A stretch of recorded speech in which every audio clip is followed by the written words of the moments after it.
Hey guys, I hope that you and your families are having a great week. I'm here with the next section of our study on 2 Peter chapter 1 verses 5 through 9 as we discuss what it means to prove it, to show through our lives the reality of our faith in Christ. And we've been talking about these building blocks that will be present in our lives if we have a relationship with God. And the next one that we want to discuss today is the building block of godliness. What does it mean to be godly? Well, that word, godliness, means to have a reverence or an awe toward God, to be God-centered, thinking of God, and to have honor for Him.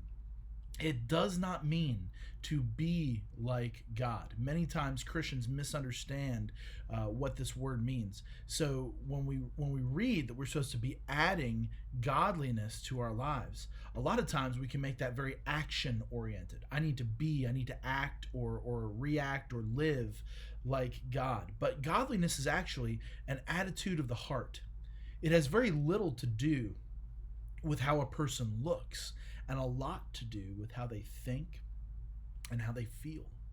It carries with it the idea of obedience, but that obedience really is driven by the heart. This is a heart-centered word.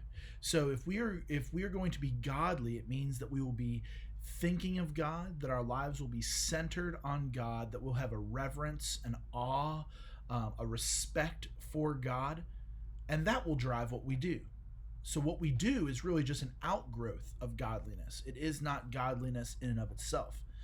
Think about it this way, the other side of the coin. In Psalm 1, we read about those who are ungodly. And the idea here is these are people that don't even think of God. His character and his nature and his commands for them don't even factor into their lives. And essentially, they have made themselves the God of their lives. They choose what they do. They choose how they live and how they react. So if we're going to be godly people, we must be God-centered. He must be at the center of our life with interaction between us and Him. He must be the center of our reality, the thing that we center everything around. We center our time, we center our desires, our priorities. If we're going to be godly, we're going to be those who think of, who center on, who have respect for God. Now you may be asking yourself, okay, if I'm willing to go with that definition, how am I supposed to become a God-centered person? Well, there are four big words that I think will help us kind of cement this in our minds. First, the first word that I want to throw out there is source. If we're going to be God-centered people, we have to understand that everything comes from God. So our talents, our abilities, the situations that we have in life, the parents that we have, the friendships that we have, the opportunities that we have, all of this comes from God. He is the source of everything. Second word, motive. Motive. So God should be the reason for everything that we do, everything that we say, everything that we choose.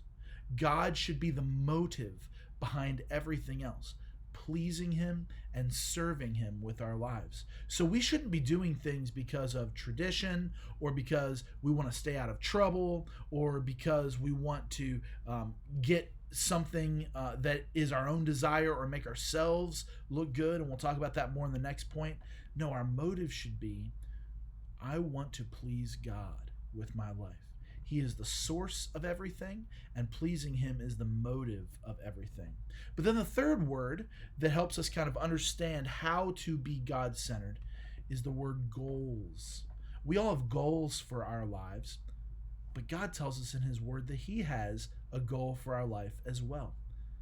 Our goals in life should be centered around God, helping people know and worship and obey God. And people starts with us. My first goal in life should be that I will know, worship, and serve God. Obey Him. Give Him my life. Be willing to spend my life for Him. And then that should be happening from my life into the lives of others. So this affects what I do with my time during the day. This affects what I do with my money. This affects what I do when I talk to my friends and my relationships. This affects what I do when I choose what school I'm going to go to for college, where I'm going to live, how I'm going to live, who I'm going to marry, what I'm going to do for a living. God's goals for my life should drive all of those things if I'm going to be a God-centered person. And then the last word is hope. If I'm going to be God-centered, my hope will be in Christ. So instead of trying to find my hope here on earth, either through nice words that other people say about me or respect that I get from people or things that I have, I need to find my hope in Christ, in who he is, what he's done for me, what he's promised for me, and what he has called me to. He is my eternal hope. So those 4 words, again, God is the source of all things. God should be the motive or the reason that we do all things. God's goals should be our goals, and God should be our hope.